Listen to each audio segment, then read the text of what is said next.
All right. Episode 5 of The Last of Us Season 2. The episode is titled Feel Her Love. We'll get into that in just a minute. A lot of love feeling going on here. Not really. Spoiler warning, as always, I will be going into all the events of the show up until this point, also the events of the game up until this point, with some exceptions, but broad strokes will be there. I'm not going to get into anything that we haven't seen in the show yet, even though I've played the game and know it's going to happen. So you're good there. If you don't want to have anything future spoiled for you, you're fine. Don't worry about it. But with the spoiler warning out of the way, let's get into it. All right, so episode 5 starts. We get the opening with Hammer Hands, which is definitely not her name. It's Hanrahan, but I kept calling her Hammer Hands for some reason. Hanrahan is walking through the hospital, and this is in Seattle. This is in present day Seattle. Walking through the hospital, and we get a scene where she walks in front of this door. Now, the door has been sealed shut. Now, I thought this was a very funny way to seal this shut. It was some Looney Tunes behavior, some Popeye the Sailor Man type stuff to seal up this door. Essentially, what they did was just like find every piece of metal in the hospital and just weld that shit to the door.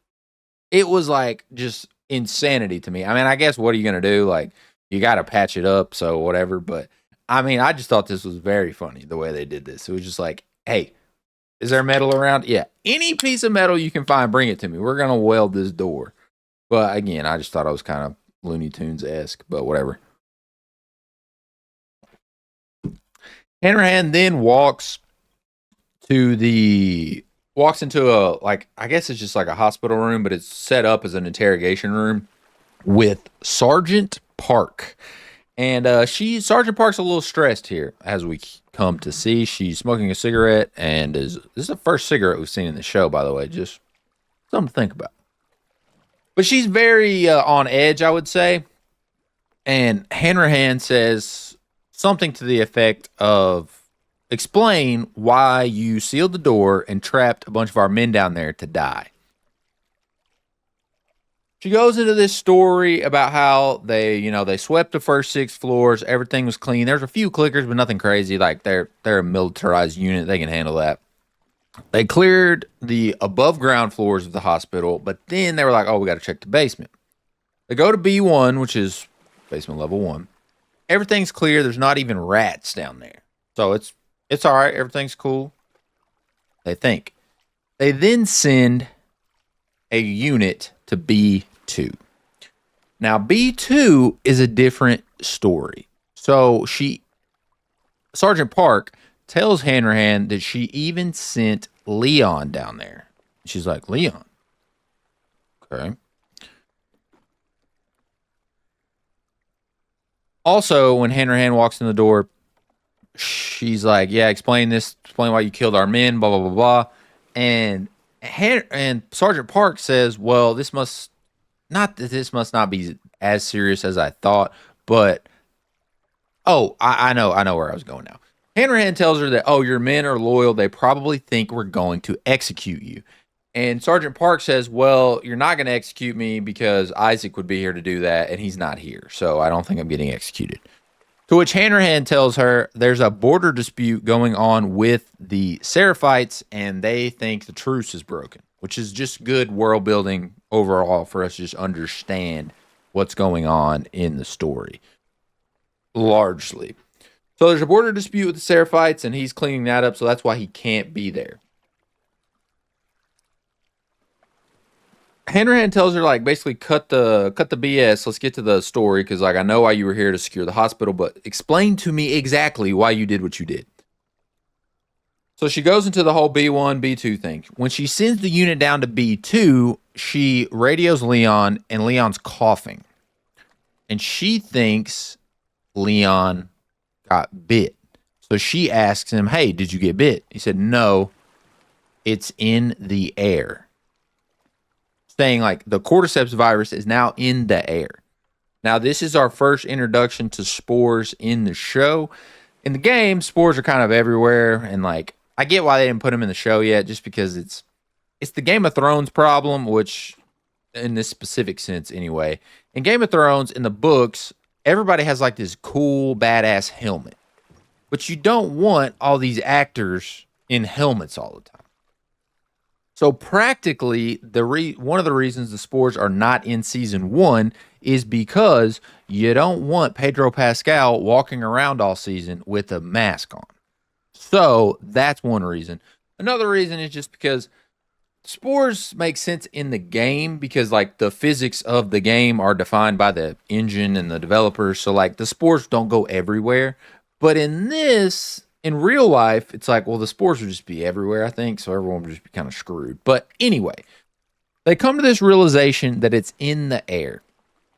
And after listening to the official podcast where Craig Mazin and Neil Druckmann talk about it, it's this idea that the virus is evolving.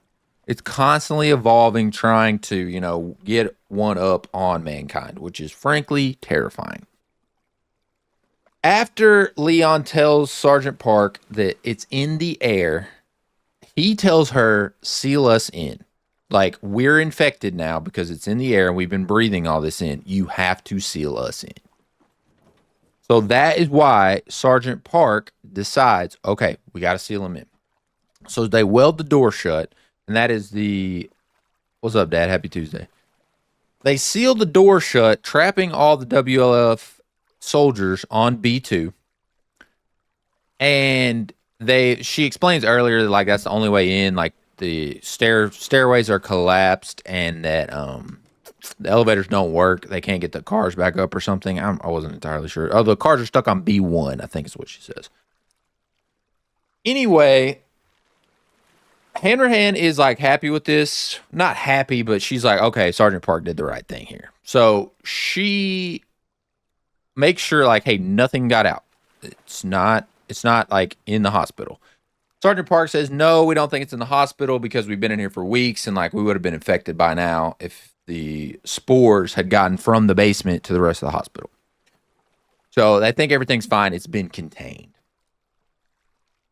Hanrahan then basically gives Sergeant Park the you're a hero spiel, like we owe you a debt, blah, blah, blah. You did the right thing. She then says, oh, I'm going to tell only those who absolutely need to know. Now, a little housekeeping here. This is a terrible strategy for the hospital. I understand when you have governments, and the WLF, I think, can be classified as a government. You keep things from your citizens to keep them from panicking. I understand that. That I don't always agree with that, but I understand the sentiment. The WLF, though,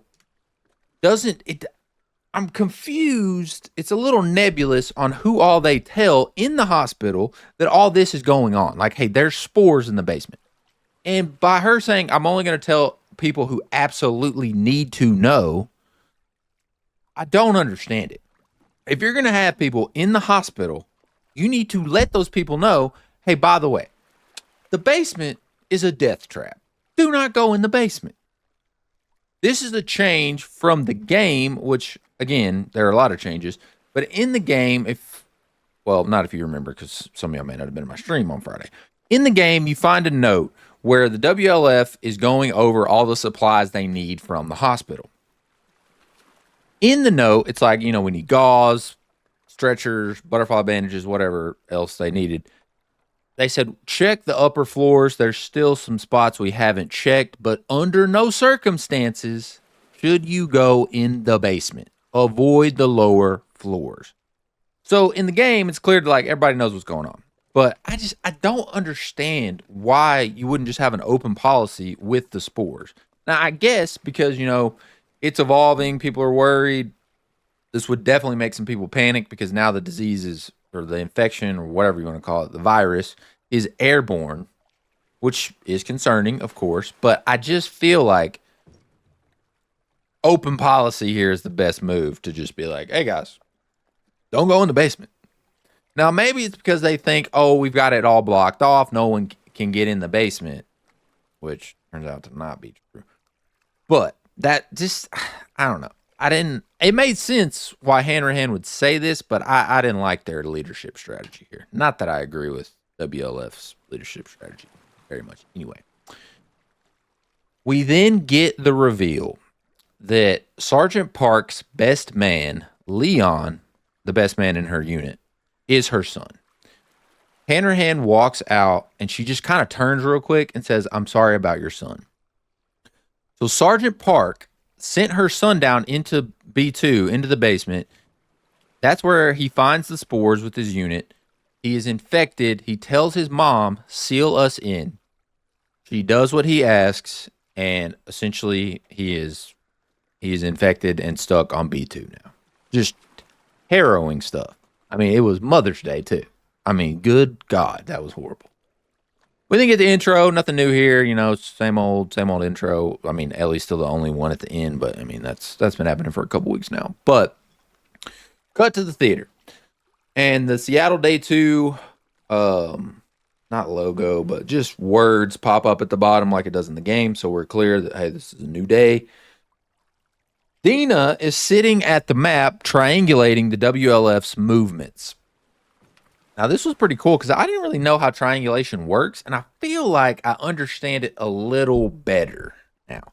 So Dina's sitting at the map, and she's drawing lines based on, like, they checked in here, and then she drew a line to the next time they checked in. I'm pretty sure that's how triangulation works in this sense. I'm definitely not a map expert or map pervert, if you will. But anyway, Dina's triangulating, doing all the smart stuff. Ellie comes up and she turns the lights on. Now, I thought this was stupid when I watched the episode, to be honest with you. And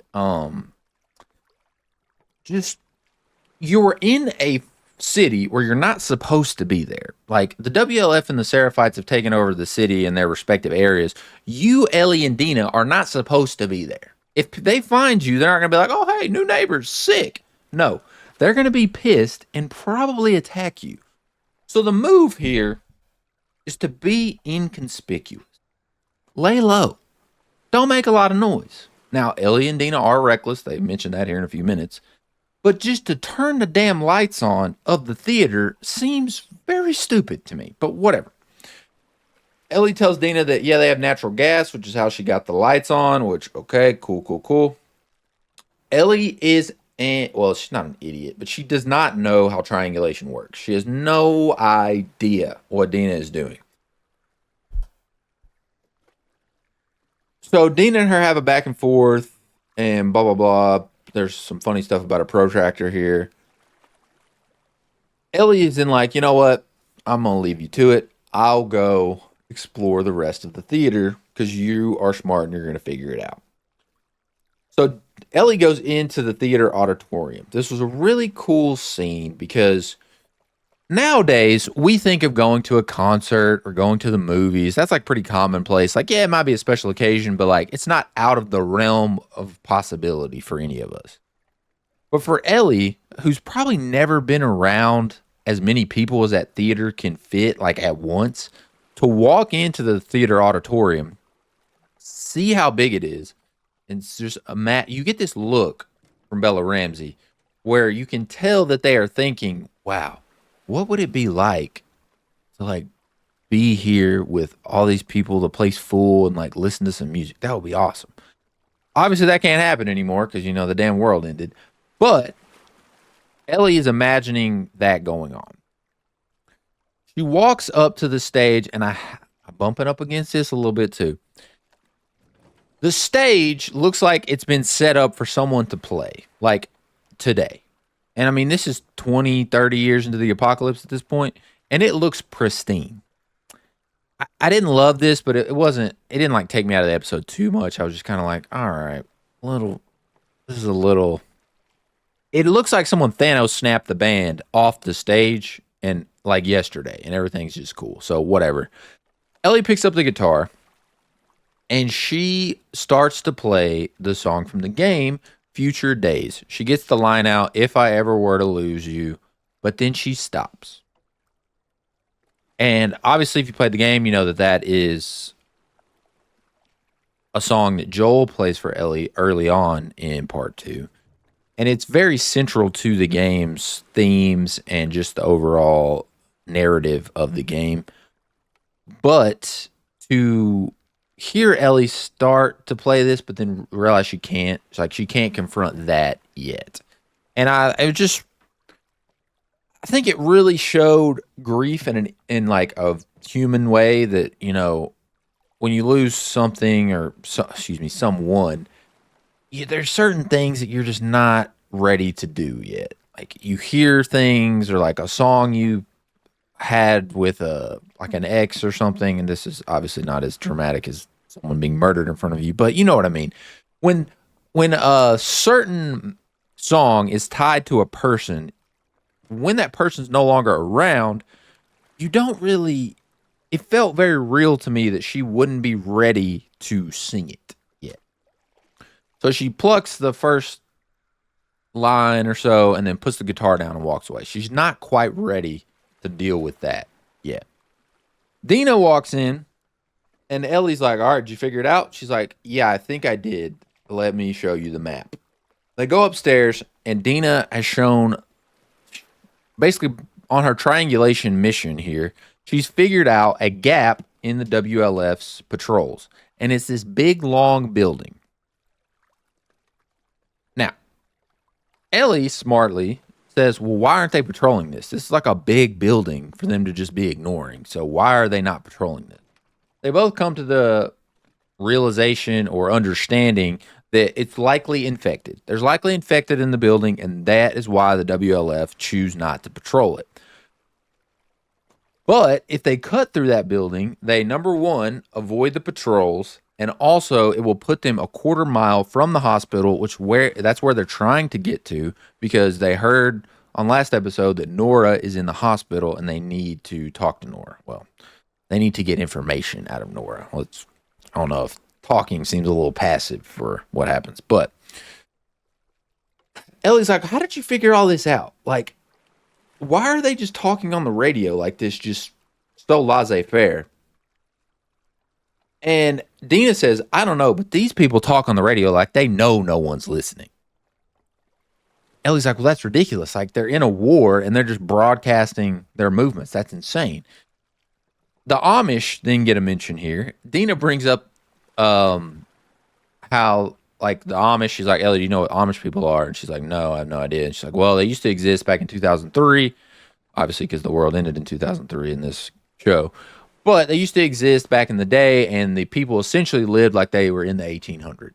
And I was like, oh, nice. Very succinct to the point about the Amish people. Cool. So Dina posits, oh, maybe that's how the scars are, or excuse me, Seraphites. I don't want to call them not a slur, but like kind of is a slur for them.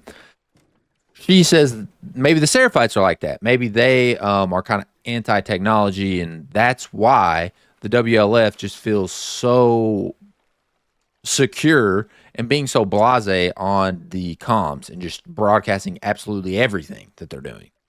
Ellie says, yeah, you're probably right. That's why they didn't care if a walkie went missing. Like, saying, well, the Seraphites aren't going to use it, so who cares?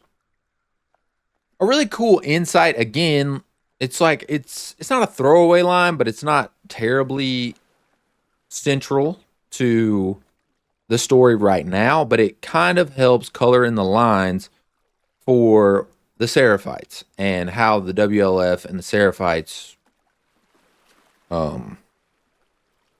coexist.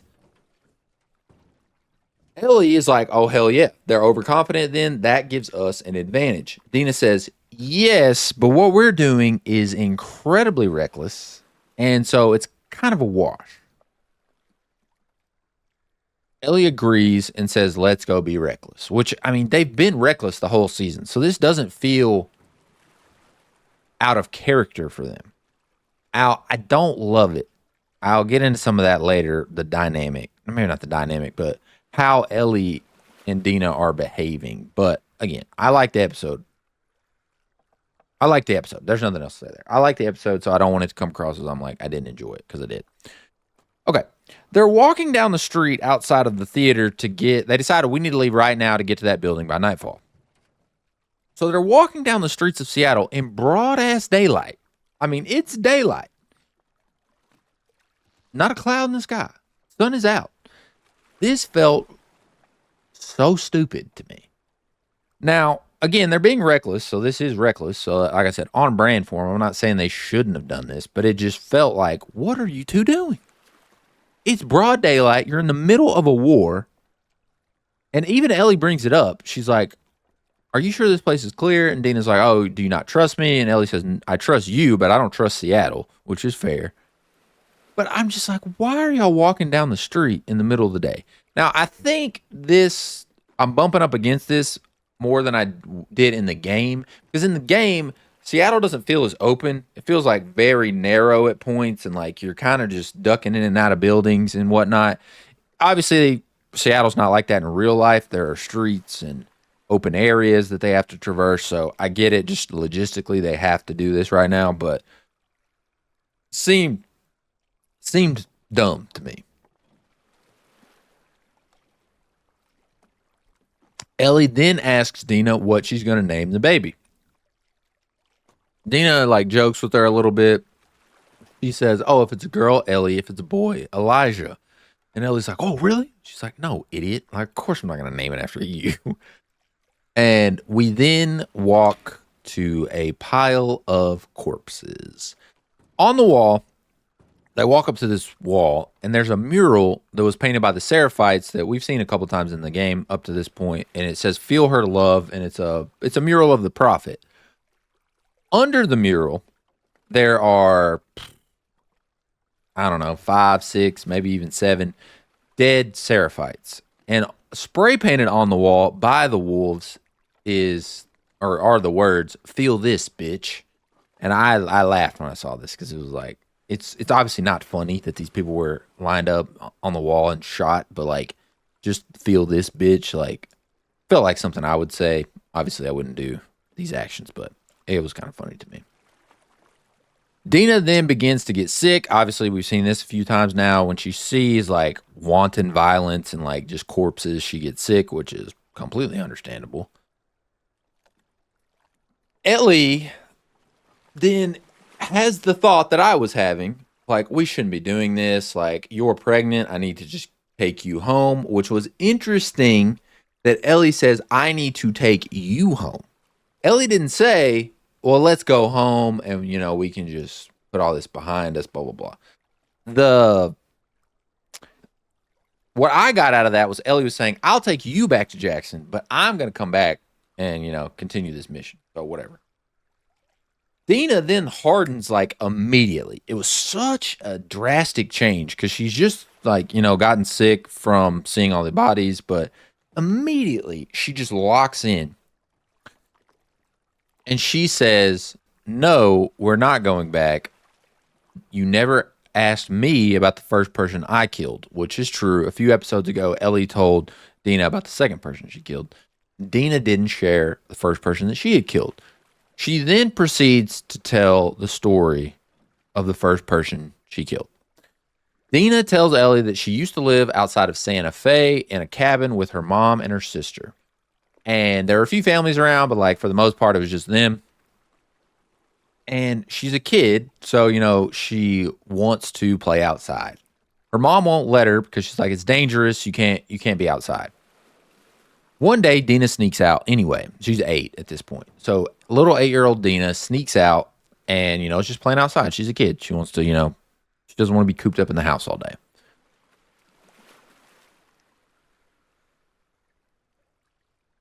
She also gives this very funny line where she's like, I also have a gun, so who's going to mess with me? Like, she's 8. She's walking around with a blicky, acting like, oh, nobody's going to mess with me.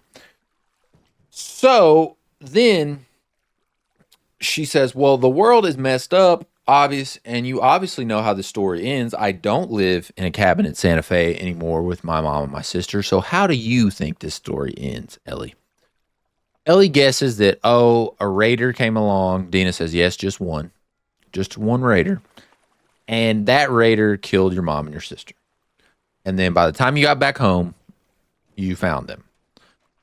Dina says, almost. But when I got back, the raider was still there. It killed her mother and her sister. And then she gives this like really harrowing, like she recounts the story, and it's like incredibly disturbing. She says she heard them scream, but she was too slow because, again, she was 8. And she gets to the house, sees the guy, and he looked startled to see her. And he looked even more startled after Dina shot him. She says that Dina says that, I blame myself for this for a long time. Like, what if I didn't sneak out? What if I would have seen him kill my family right in front of me? And what if he would have escaped? I would have chased him forever. Forever is what she says. She would have chased the man forever. And then she essentially gives this speech where she feels justified going after Abby and the group because she's saying whatever Joel did to these people, he didn't deserve that. He didn't deserve to die like that. She then tells Ellie, like, I'll go back if you want, or I'll keep going if you want. It's up to you. What do you want to do, Ellie? And Ellie, of course, says she wants to keep going. So, a couple things here. Obviously, Dina is, like, everybody has a messed up backstory in the apocalypse. It's a lawless land. So, of course, terrible things are going to happen to people. But to hear her voice it in this way is a pretty big shift from Dina in the game. In the game, Dina gives a similar story. Maybe not a similar story, but they run into one of the people Tommy has tortured along the way. And now that Tommy, they mention it in this episode, he's in Seattle, so we can talk about that now. Ellie and Dina run into one of the WLF soldiers that Tommy has tortured in the game. And Dina's like, oh my God, I can't believe Tommy would do this. This is insane. And Ellie's like, no, it was definitely him, Joel, and Tommy told me about this strategy. It's a strategy where you ask someone like where something is if there's 2 people, and you have a map or something and you make them point to it, but don't say it out loud. And then you go ask the other person and make sure it matches. So it's an interrogation technique, essentially. Ellie, once they get out of the building, Ellie's like, oh, I don't want you to think less of Tommy because of this. And Dina says, well, if I had my mother and sister's killer in front of me, I would probably do much worse. So she's putting herself in the situation, but to hear she actually had to do this in the show, and just Isabella Merced's performance is so powerful. You can really feel the weight behind it. It was great. So I really enjoyed this scene. Again, I don't love that they're just standing on the street, but whatever. We then cut to nightfall, and we get this shot of Ellie. She's like in like a little shed, and she's looking out of the shed, and the light is coming in and hitting one of her eyes. And I thought it looked scary, but regardless, not a huge deal. They're sneaking up to the big building that's not patrolled. They get in the building pretty seamlessly. Dina like cuts a lock off a gate, and they run through, and they're in the building. They get in the building, and they're in like a small room in the building, so it's clear it's like a warehouse or something with like multiple rooms. It's not just like an open one long building with one room. There's a bunch of different rooms. It's probably like an office building or something. I don't know. Once they're in this little room, Dina is making a plan. She's saying, okay, we need to get to the other side of the building, but obviously there's no way there's no infected in this building. There's just no way. But it's probably not a horde. And she kind of like reverse engineers her way to this. She's like, well, the WLF are all around this building.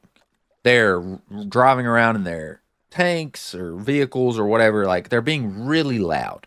A horde would definitely have come running to the sounds by now. Which I believed her. I was like, okay, that checks out. Makes sense. But a little part of me was like, do you believe that? Or you just kind of, you want to believe it. But anyway, Dina then says, okay, so there's nothing in this building we can't handle. We'll sneak through the building, and we have got to be quiet, Ellie. Got to be quiet. So shooting has to be an absolute last resort. If we come to a situation where we can run or shoot, we need to run. Because if we shoot in this building, the WLF is going to hear it, and then we're going to have another problem on our hands. So Dina looks at Ellie and is like, okay, we're not going to shoot. You understand? Yes. And Ellie's like, yeah, of course. I'm not going to shoot. And Dina's like, Ellie. And Ellie says, why? Do you think I'm just going to do whatever I want? And Dina says, yes, literally every time, which we have seen multiple times this season, where people tell Ellie, hey, don't do this or do this. And she just does the complete opposite. Like when she falls through the floor in the grocery store, Dina says, stay put, Ellie. Do not move. And what does Ellie do? She gets up, starts to walk around. Or when Jesse and her are out on patrol in the second episode, and they make the plan that they're going to loop around the mine to find Dina and Joel. And Jesse's like, we meet at the mine, at the abandoned mine, Ellie. And Ellie's like, yeah, whatever. She ends up at the cabin. So this is a pattern for Ellie. She just does whatever she wants and, doesn't think much about it.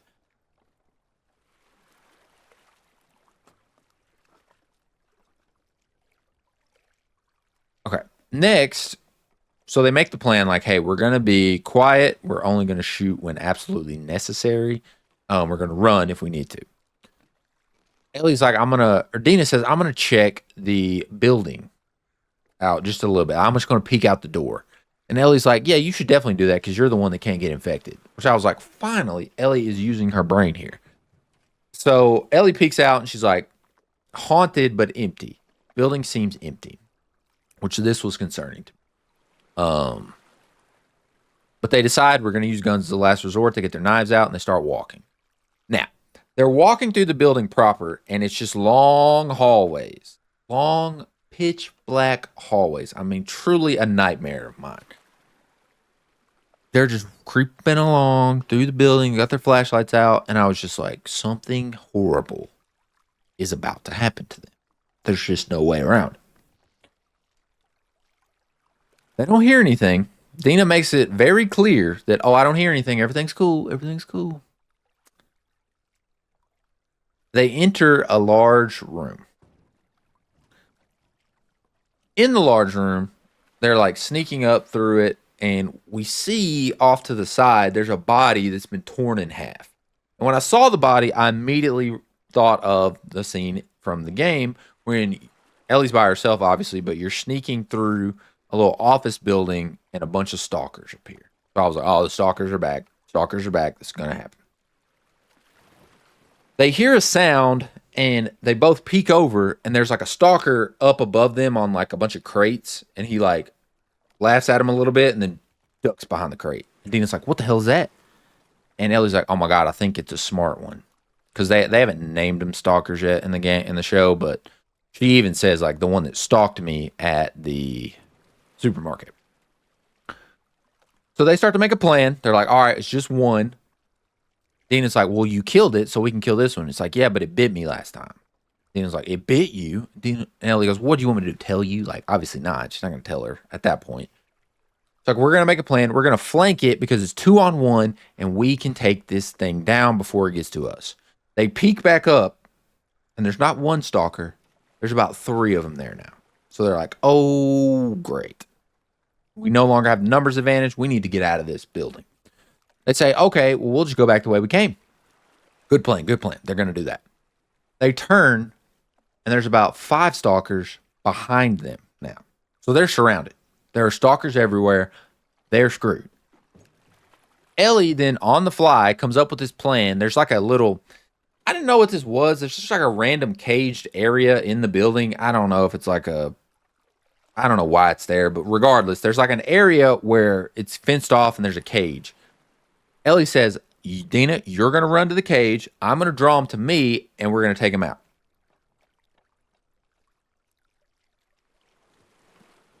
Dina is like not paying attention. She's like, what? Ellie's like, listen to me. I can get bit a lot. You can't. Get your ass to the cage. I'm going to draw him away. And in the moment, I didn't catch this, but when listening to the after the episode, Craig Mazin, the showrunner, I don't know why I called him Craig like I know him. Craig Mazin said that Ellie is essentially like, I'm going to die now to save Dina, hopefully. And I didn't clock that in the show. I thought Ellie really believed that, oh, she can, go John Wick here and get all of them. But regardless of what was going to happen, Dina runs to the cage, locks the cage, and then Ellie starts like shooting off her gun immediately. I mean, immediately. Like, I guess they're screwed at this point, so you've got to shoot. Like, you can't run. There's nowhere to run, so you have to shoot. But I just thought it was interesting that first thing Ellie does is just start shooting after she's made the plan. They kind of like the stalkers. They surround Ellie, and then one of them like yells over to her right, and she looks, and then one from the left jumps and tackles her after she shot a few of them. And Ellie's just getting absolutely mauled here by these stalkers. The stalkers start to break the gate down where Dina's hiding, and Dina runs out of bullets. And I mean, I was like, well, what's gonna? I mean, they can't die. Like, what's gonna happen? Like, no way they die like this. Yeah. Um. We then start hearing shotgun blasts. And I was like, oh, duh, it's Jesse. Jesse's come to save them. So Jesse's shooting all these infected, and he's shooting infected off of Ellie with a shotgun. And I'm just like, practically, you would just be pumping Ellie full of lead here, but whatever. I get it's a show. You gotta suspend disbelief sometimes. But you get this cool shot where Jesse is backlit, so you can't tell it's him at first. And for a second, he looks like Joel. And I thought that was such a cool thing for them to put in because Ellie is thinking, you get this look on Ellie's face where she's like, oh my God, is that him? It's like, well, obviously it's not because he's dead. But you get this like cool moment where she's thinking, oh, it's Joel. Joel always comes to save me. He's come to save me again. But it's not Joel. It's Jesse. Jesse then like picks Ellie up and he's like, did you get bit? And Ellie's like, no, I'm fine. And Dina's like, yeah, I was watching everything. No, she definitely did not get bit. I'm like, will you shut up? Like, be cool here. It was so clearly like, no. I swear I didn't. No, didn't happen. It's all good. No. Nothing to see here. So then they have to, they got to run. Because obviously they've been shooting. Like, the WLF knows where they are now. They're surrounding the building.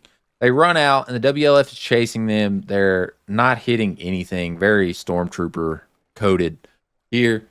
WLF is chasing the trio, and they run. Run for a while. Their searchlights are looking over them, but they find a park. So they decide we're going to dip into the park to run away. Well, when they get into the park, the WLF don't follow. They're like, oh, no. We don't go there. That's the elephant graveyard, baby. We don't go to the park. Bad things happen to the park. Grown men walk into the park and don't come out alive. So the WLF are like, oh, no, they got away. Oh, well, we're not going in there. So Ellie, Jesse, and Dina think, oh, it must be infected. That must be why they won't come in the park.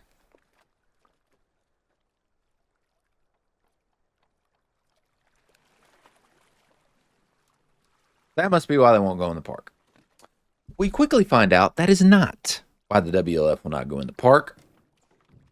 Ellie asks Jesse, how did you find us? And Jesse's like, well, I found the theater, and then I found the damn map that you all drew, and I knew exactly where you'd be. And so Jesse's like, oh, impressive triangulation. And Ellie goes, well, that was all Dina. And Jesse says, well, trust me, I didn't think it was you. And then Ellie keeps trying to press him. She's like, I can't believe they sent you after us. And Jesse's like, they didn't send us after you. Tommy and I left the day after you did because you're going to die out here and we have to save you. And then Ellie keeps like trying to talk to him and Jesse just rounds on her. And he's like, do I look like I want to talk to you right now? Like, shut your mouth. I had to come save the day. Be quiet. And Ellie says, well, we were doing pretty good. Until, and Jesse rounds on her again and says, until what? Like, until you almost just got ripped apart by stalkers? Like, yeah, you don't know what you're doing here. And this, I brushed up against this big time. In the game, Jesse shows up in a similar way to help Ellie out of a rough spot. He shows up in the Hillcrest level. But in the game, when he shows up, Ellie's like, oh, Nice. Jesse's here. Cool. And Jesse's like, yeah, did you think I'd let you do this by yourself? Like, of course I came to help you. And I don't like how confrontational they're being here because I don't like the relationship between Ellie and Jesse in the show. In the show, it feels a lot more adversarial at points than it ever did in the game. In the game, they're just like, they're pals. Like, that's my friend Jesse. And they feel like they're on more of an even playing field in the game, where in the show, it's clear like Jesse is way better equipped to deal with the world. Ellie is not. We've seen her just be reckless, not make plans, and just, fly by the seat of her pants, and it doesn't get well. I've heard a lot of criticism about the show that people are mad that Ellie doesn't seem more capable.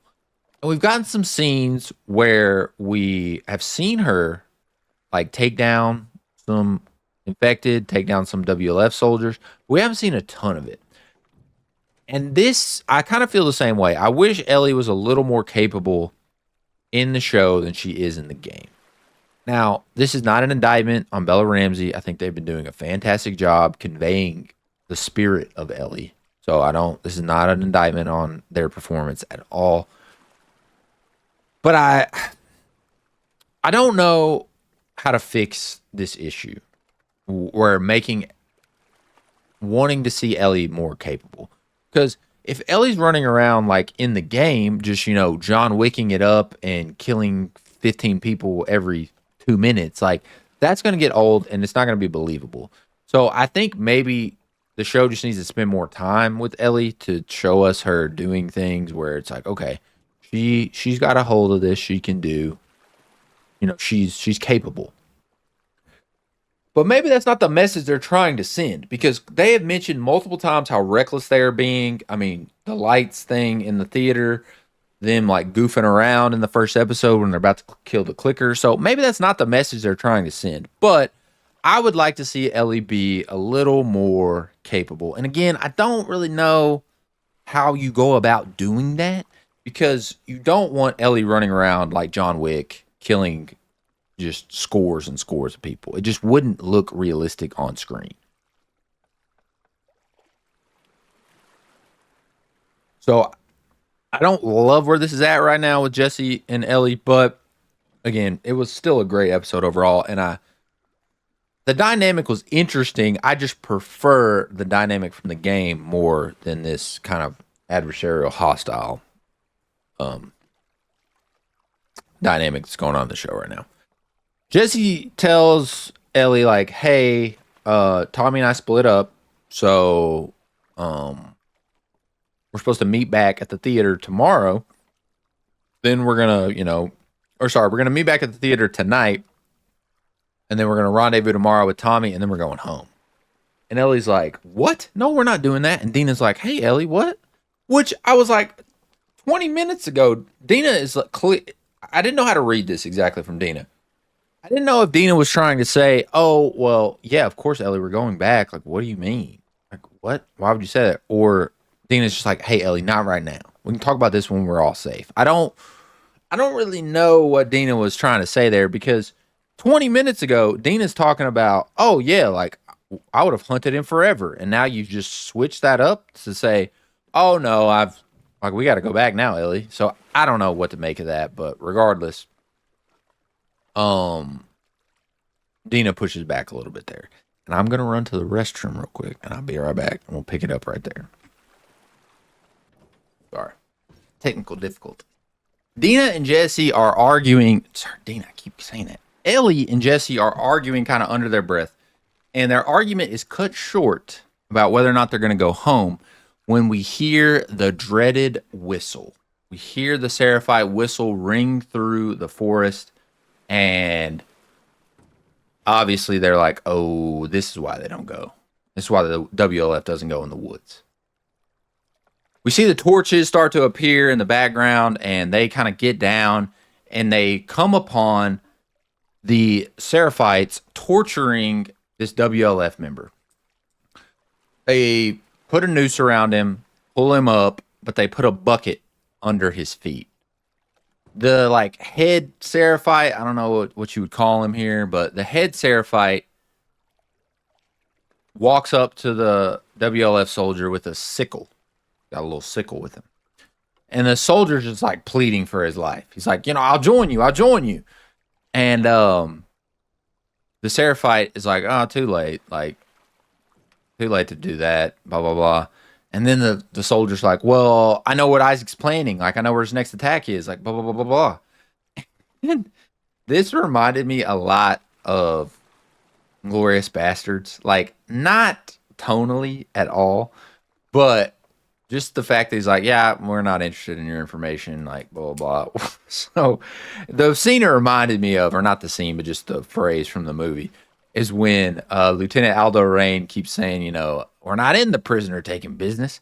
We're in the killing Nazi business. And that's just what this reminded me of just a little bit. But anyway, the Seraphite is like, yeah, we don't care about your information. Like, you're nested with sin. And so they pull the soldier a little higher up, and he's like, his feet are just barely touching the bucket. And the Seraphite takes the sickle, and the guy has like a button-up shirt on, and he like scrapes the sickle down the shirt to like pop the buttons and open up his torso. Just absolutely terrifying stuff. The Seraphite then, he says he's nested with sin, and that they need to free him from his sin. So in order to free him from his sin, though, the Seraphite disembowels the WLF soldier, and we see this happen. Obviously, we've seen the aftermath of this in the news station with all the soldiers, the WLF soldiers that are hanging already with their guts out, but this was different because we saw it live in 4K. And the Seraphite's just like very even keeled while he does it. It's just like he's nested with sin. He guts him. And he's like, now he's free. And I was like, oh my God, these people are terrifying. And it's just this like subversive terror, because it would be scary enough if they were running around, if the Seraphites were running around the woods like screaming and like, ranting and raving as they disembowel this WLF soldier. But I thought it was even more terrifying that he's just like, yep, now he's free. We freed him from his sin. What a great thing. Just like, okay. And Craig Mazin, in the podcast that I listened to, the official podcast, he referred to it as the Seraphite is doing the WLF soldier a favor. He's doing him a favor. Just a little favor. So that was disturbing. We then hear more whistles, and we look down, and Dina is shot with an arrow. And I was wondering how they were going to do this. I was wondering how they were going to separate Dina and Ellie, because obviously Dina is not with Ellie when they get to the hospital. But Dina gets hit with the arrow, and Ellie uses her patented strategy of, I'm going to lure him away. Jesse, you carry her back to the theater. And Jesse picks her up, runs. Ellie takes off the other way with the Seraphites in tow. There's some tense scenes, arrows, barely missing Ellie's head. And she finds not a little tree. She finds a tree and hides in the tree. Like in the bottom of the tree. I guess it's like hollowed out. I'm not sure. She hides there. Seraphites go by the tree, don't find her. Like, all right, well, guess she got away. Oh, well.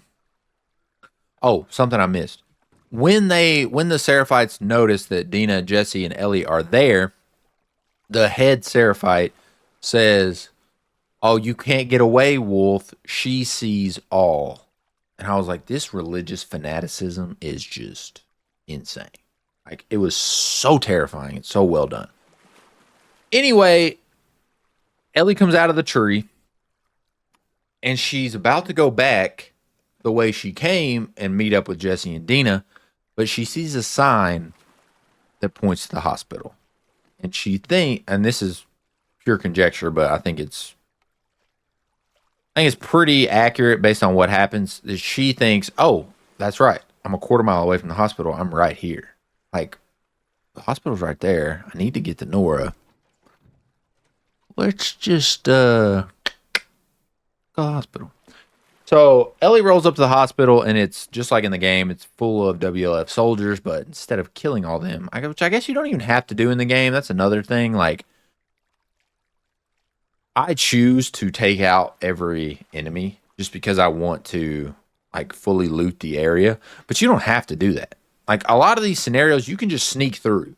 So I wonder if that's partially what they're playing on with the show, and also the just believability aspect of it. But anyway, Ellie gets to the hospital. It's crawling with WLF, and there's a dog who smells Ellie in the tall grass.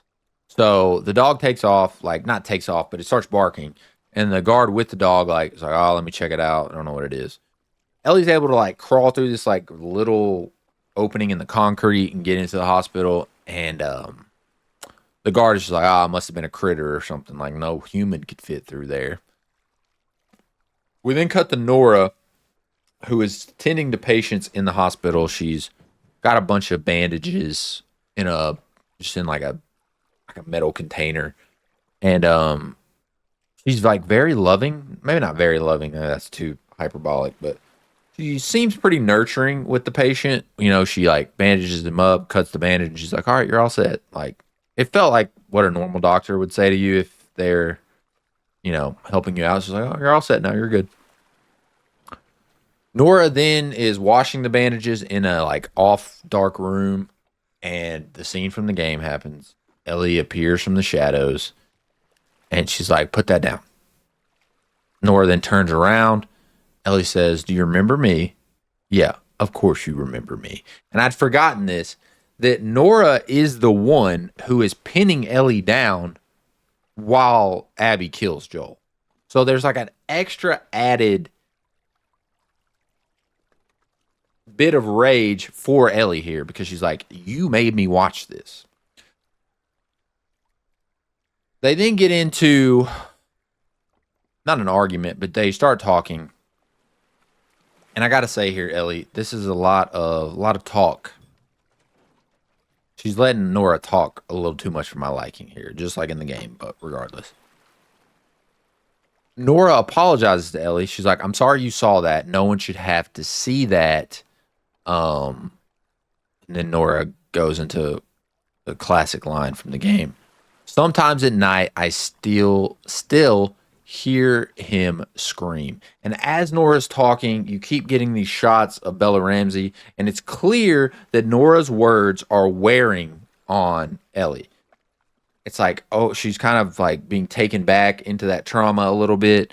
But then Nora says, "Yeah, the little bitch got what he deserved." And just like in the game, Ellie goes into a rage. Nora throws the bandages that she was cleaning. I assume it's got like bleach or some kind of cleaning solution in them. She throws it at Ellie. Ellie's like, "Oh, what the hell?" And then takes off running after Nora. Now, the chase scene in the show is like a minute. It's so quick. They run down. Ellie's shooting at her, trying to catch her. She keeps yelling like, "Nora, you're going to die. Nora, you're going to die. I'm going to kill you." As she's chasing Nora, Nora does the same thing from the game where she's like, "I shoot her, shoot her." Like, "What are you doing, guards?" And the guards are like, they shoot at her for a bit, but that's it. Nora runs into a dead end, and she sees the elevator shaft, and she opens it. This is where I go back to the beginning of the episode when we talk about all the people that knew what was going on in the basement. Initially watching it, I didn't think Nora knew what was going on in the basement. Or no, sorry. Initially, I did think that she knew that, like, hey, you can't go in the basement or you'll die. Because what she does is she pries open the elevator door. She can see across to the next, like, to the other door on the other side. And in my mind, she's thinking, oh, I just have to step across, open the other door, and I can keep running.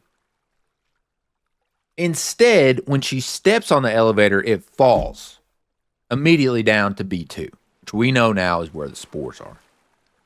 So I have questions on whether or not Nora knew what was going on in the basement.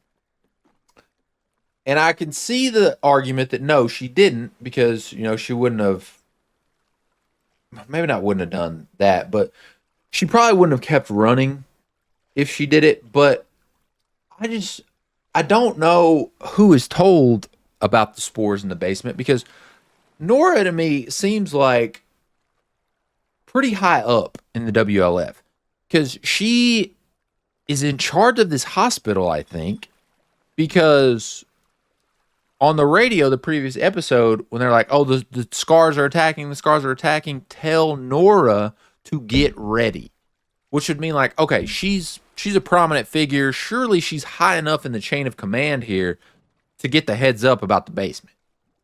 So I don't know. I found this a little ambiguous for my liking. But regardless, Nora's on B2 now. The soldiers, when they, because Ellie follows her, Ellie jumps down um, Nora falls down on the elevator, the top of the elevator, and Ellie peeks through the door and starts shooting at her. So Nora just jumps down and I guess runs into B2.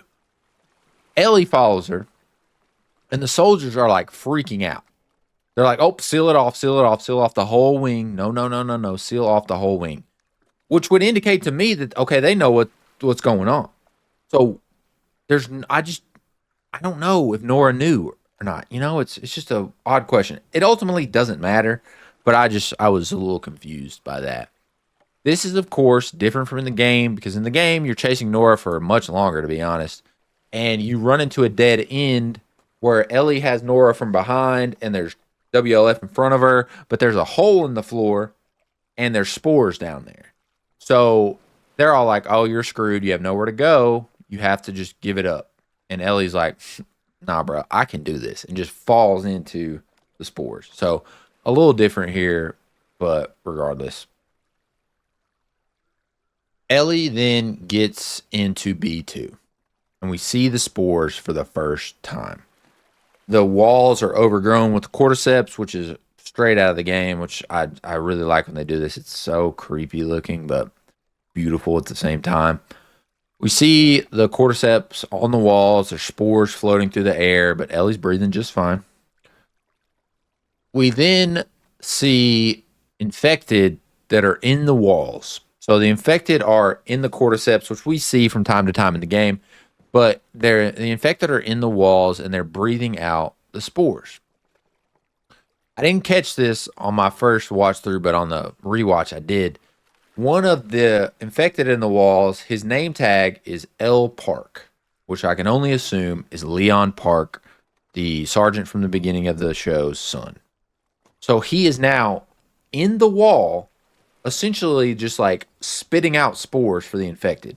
And I didn't know how this worked, but the podcast, the official podcast, explained this to say that essentially what the virus is doing is taking over these human hosts, putting them in the walls to just spit out spores.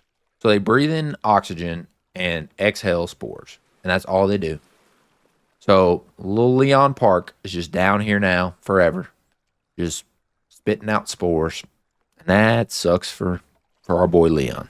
Maybe not our boy; he's a WLF, but regardless.